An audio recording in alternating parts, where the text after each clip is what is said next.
स्वस्थ होने पर साधना निर्मल होती है, और साधना निर्मल होने पर साध्य और साधक के बीच की दूरी घटते घटते एक दिन समाप्त हो जाती है और साधक साध्य को प्राप्त कर लेता है, साध्य में तल्लीन हो जाता है, साध्य रूप हो जाता है।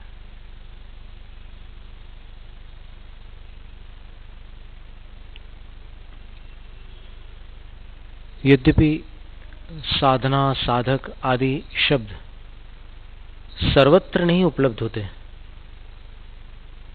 लेकिन साध्य को प्राप्त करने की प्रक्रिया साधना हो गई और प्राप्त करने का इच्छुक और उस प्रक्रिया को अपनाने वाला साधक हो गया।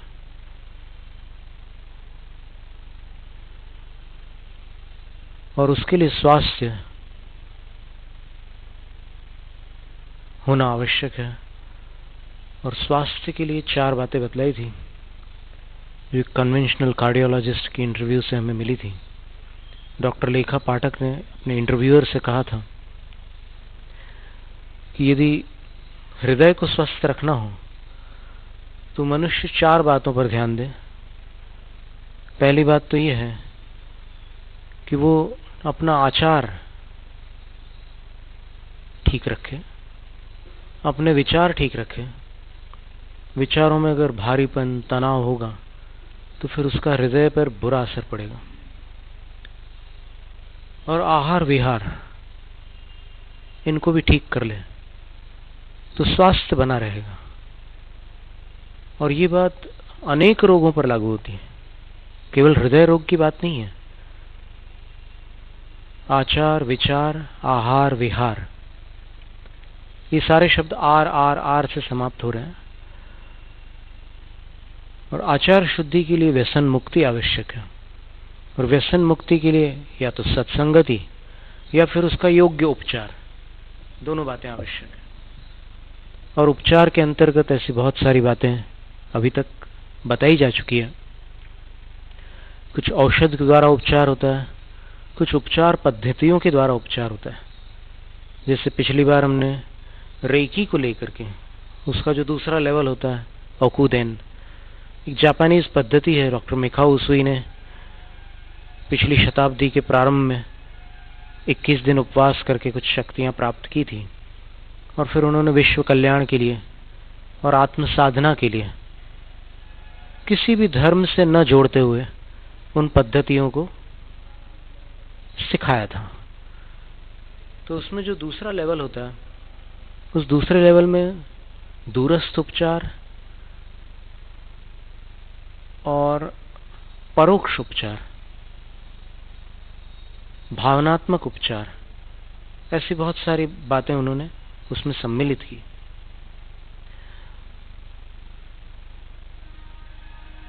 Past healing, future healing, distant healing, अंग्रेजी में ऐसा कह सकते हैं। प्रेजेंट हीलिंग तो है ही है, इस समय जो है व्याधि है, बाधा है, उसका उपचार तो है ही। लेकिन अतीत में जो कुछ हुआ है उसके घाव अभी भरे न हो तो उन घावों का भी उपचार संभव है। और अनागत में कोई चीज आप करना चाहते हैं, कोई लक्ष्य है आपका, उसको भी आज ऊर्जा दी जा सकती है। ऊर्जा को भविष्य में भी भेजा जा सकता है। और वर्तमान की जो स्थितियां हैं, वर्तमान में होता यह है अनुभव, एक शब्द एक्सपीरियंस। अनुभव जो हिंदी में प्रसिद्ध है, एहसास या महसूस करना, उस अनुभव की हम बात कर रहे हैं। वो जो अनुभव होता है, यद्यपि शास्त्रों में अनुभव शब्द के और भी बहुत से अर्थ हैं। विपाको अनुभव, कर्मों की फलदान शक्ति को अनुभव कहते हैं, वो एक अलग विषय है। लेकिन यहां पर जो अपन एक्सपीरियंस करते हैं, उस अनुभव की अपन बात करें तो महावीर स्वामी एक संसारी प्राणी थे और उन्होंने अपना शुद्धिकरण करके आत्मा को परम बना लिया। और जब उनकी आत्मा परम आत्मा हो गई तब वो परमात्मा कहलाए। परमश्चासौ आत्मा अथवा परामा यस्मिन् सह परमः, और परमश्चासौ आत्मा परमात्मा, जो उत्कृष्ट आत्मा है वो परमात्मा, अर्थात जिस आत्मा का शुद्धिकरण पूर्ण हो गया वो परमात्मा है। तो वो इस तरह से परमात्मा कहलाए।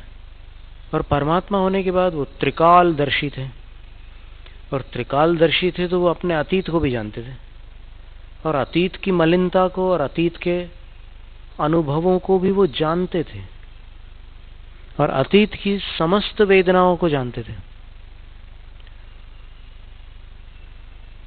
पर प्रश्न ये है कि जैसे वो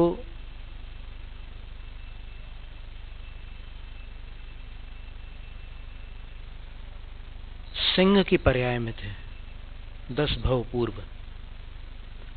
और वो सिंह अधोगति से सिंह बना था, अधोगति से निकल करके कोई जीव वो सिंह बना था, और अधोगति में जाने से पूर्व वो सिंह था। यानी महावीर स्वामी की जीवनी में अपन देखें उनके भवांतरों को, तो फिर पता चलता है कि वो एक बार सिंह नहीं रहे हैं, 2 बार रहे हैं। और उस सिंह के जीवन से पूर्व क्या थे वो, तो उससे पूर्व वो अधोगति में थे, और सबसे नीचे वाला जो स्थान है अधोगति का, सप्तम पृथ्वी का, वहां पर थे। और उससे पूर्व क्या थे, तो जब ऐसे अपन पिछले पिछले पिछले जन्मों में जाते हैं, खोज करते हैं, तो पता चलता है कि वो उससे पहले अर्ध चक्रवर्ती थे। उससे पहले क्या थे, उससे पहले देव थे। उससे पहले क्या थे, उससे पहले एक राजपुत्र थे, विश्वनंदी उनका नाम था। तो ऐसे अनेक जन्मों तक अपन अगर अतीत में जाकर के देखें तो उन्होंने जो नारकीय वेदनाओं का अनुभव किया था, अब परमात्मा की अवस्था उनको प्राप्त हो गई, क्या अभी उनको वो अनुभव है?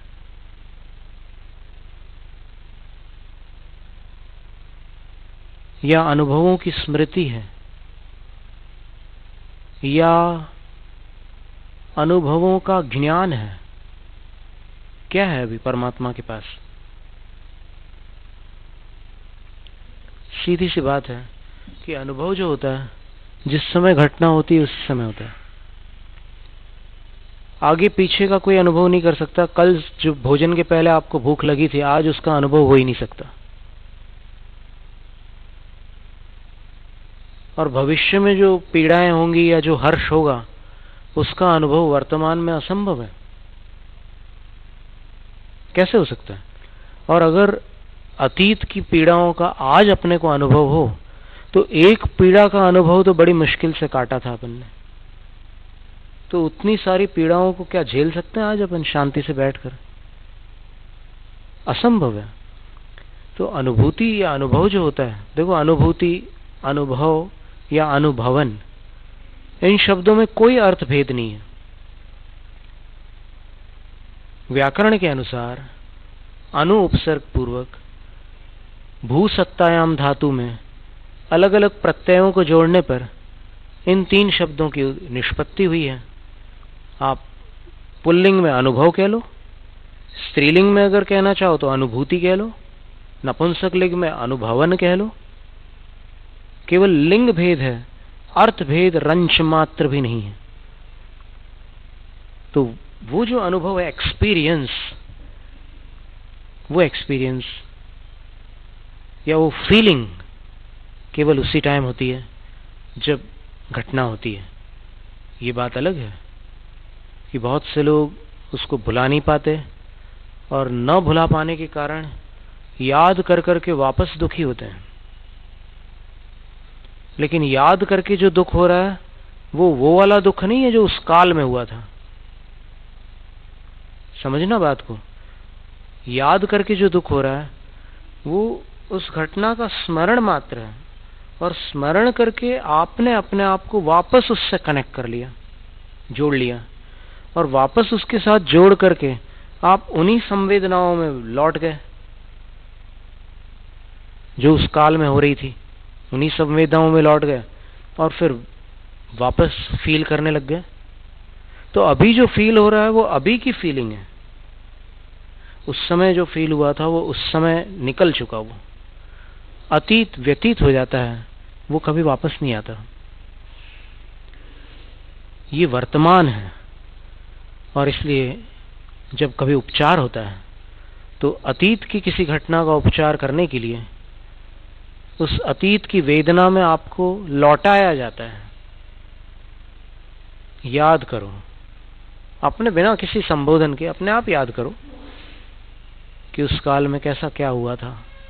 और जब सब कुछ स्मरण आता है फिर वही गम और वही पीड़ा और वही वेदना वापस आ जाती है लौटकर, तब उसको समझाते हैं What you can feel, you can heal। वो जो अतीत की स्मृतियां थी और पुराना जो दर्द था वो वापस स्मृतियों के माध्यम से उभर कर वर्तमान में आ गया, और वर्तमान में जो सामने आ चुका है उसको आप जीत सकते हैं, उसका आप उपचार कर सकते हैं। उस समय का नहीं कर सकते आप उपचार, जो बीत चुका, जो अविद्यमान है उसका क्या उपचार होगा। तो जो विद्यमान है उसका उपचार होता है। और फिर वो आ गया सामने, अब क्या करना है आपको? अब आपको ऊर्जाओं का प्रयोग करना है। अपनी आत्मा के अंदर ऊर्जा है, शक्ति है, बल है, बहुत सारे एट्रीब्यूट्स है, बहुत सारे गुण हैं। लेकिन बात ऐसी है कि अपन थोड़ा सा भटके हुए हैं। मनुष्य हैं, इस कारण से अपन ये नहीं कह सकते कि पूरे के पूरे भटक गए, लेकिन थोड़ा सा भटक गए हैं। अपन फॉलोअर्स बन गए हैं, अनुकरण करने वाले बन गए हैं, आज्ञाकारी बन गए हैं, अनुयायी बन गए हैं। वास्तव में जहां तक हमने महावीर भगवान के मार्ग को समझा है और उनकी बातों को समझा है, हमें ऐसा प्रतीत हुआ कि किसी के पीछे चलने से उसकी मंजिल अपने को चाहते हुए भी नहीं मिल सकती। क्योंकि कभी भी अनुकरण से महानता प्रकट नहीं होती। अनुकरण जब तक किया जाता है तब तक बुद्धि के जगत में अपन भटकते हैं, तर्क वितर्क में। वो ऐसा कर रहा है और ऐसा किया, क्यों किया, चलो ठीक है मैं भी वैसे ही करूं। कॉपी करते हैं आप। और नकल करने वाले नकल के योग्य अकल वाले होते हैं, उससे ऊपर नहीं जाते। तो बात यहां पर आती है कि किसी के भरोसे चलने से लक्ष्य की प्राप्ति नहीं होगी।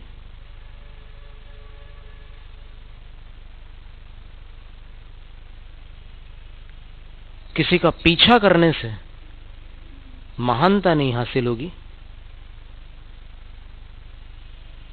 किसी का दास बनने से स्वामी नहीं बन सकते।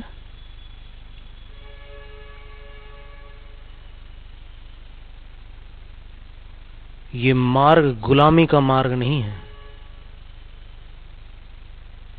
ये मार्ग मुक्ति का मार्ग है। और मुक्ति का मार्ग अविनम्र नहीं होता। जो बड़े हैं उनके चरणों की रज माथे पर लगाने योग्य होती है, लेकिन न तो उनकी नकल की जाती है और न ही गुलामी। इस बात को समझना है, क्योंकि नकल करने से और गुलामी करने से कभी भी शांति नहीं मिल सकती, कभी अपन अपना जीवन नहीं जी सकते। दास का अपना जीवन नहीं होता, वो दास होता है।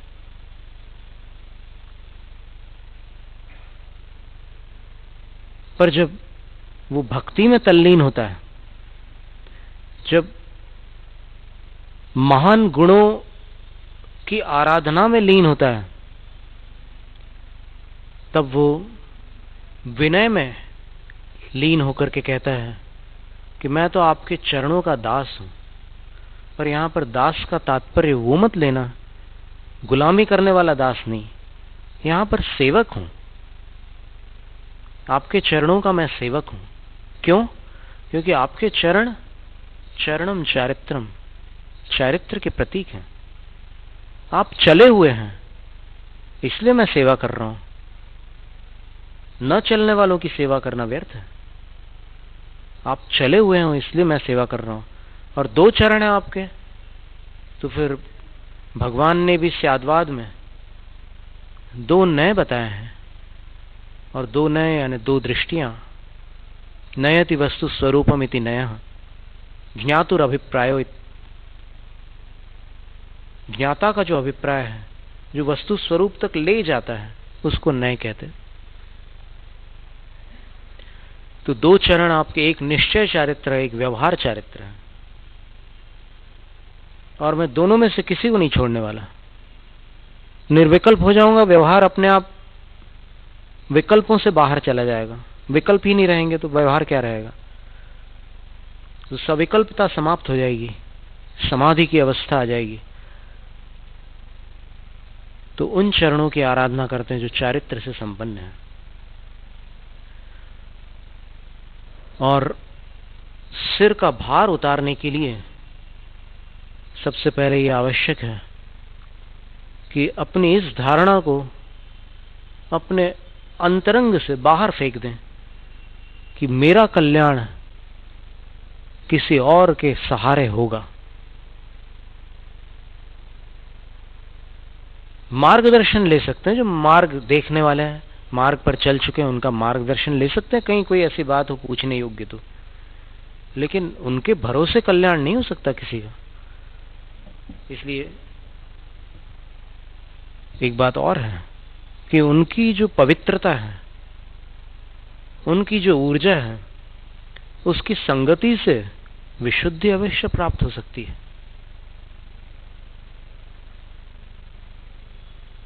और उस विशुद्धि से अपन अपना पुरुषार्थ और बढ़ा सकते हैं। लेकिन पुरुषार्थ अपना रहेगा, ये निश्चित है। अपने लक्ष्य को प्राप्त करने के लिए किसी दूसरे के पुरुषार्थ का क्या योगदान हो सकता है? तो अभी जो बात थी कि अपन स्वस्थ होंगे तो साधना अच्छी होगी, और स्वस्थता के लिए 4 बातें आवश्यक हैं। पहली बात थी आचार, दूसरी बात थी विचार, तीसरी बात थी आहार, और चौथी बात थी विहार। और विहार के विषय में एक बात ऐसी आती है कि अपने शरीर में कुछ विद्युत चुंबकीय किरणें भर जाती हैं, और उसके लिए खुले पैर मिट्टी का संपर्क आवश्यक होता है। जो मनुष्य प्रतिदिन 15 मिनट खुले पैर मिट्टी का संपर्क नहीं करता, उसके शरीर में वो विद्युत चुंबकीय किरणें असंतुलन पैदा कर देती। ग्राउंडिंग बोलते हैं, अर्थिंग बोलते हैं। अर्थिंग जरूरी है। तो इसलिए खुले पैर जमीन पर 15 मिनट के लिए भ्रमण करना आवश्यक है, जिससे शरीर की कुछ अनावश्यक ऊर्जाएं या कुछ विद्युत किरणें हैं वो जमीन में ग्राउंड हो जाए, और फिर शरीर में एक स्वस्थता महसूस हो। 3 विधियां हैं डिटॉक्सिफिकेशन की, उसकी चर्चा अपन आगामी सत्र में करेंगे कि अपने शरीर में जो विष उत्पन्न हो जाते हैं उनको बाहर कैसे किया जाए, उसकी 3 प्रक्रिया है। लोग बोलते हैं कि हम कितना कोशिश करते हैं, मन नहीं लगता। तो शुद्धिकरण होने के बाद मन लगेगा। जैनम जयतु शासनम, जैनम जयतु शासनम, जैनम जयतु शासनम।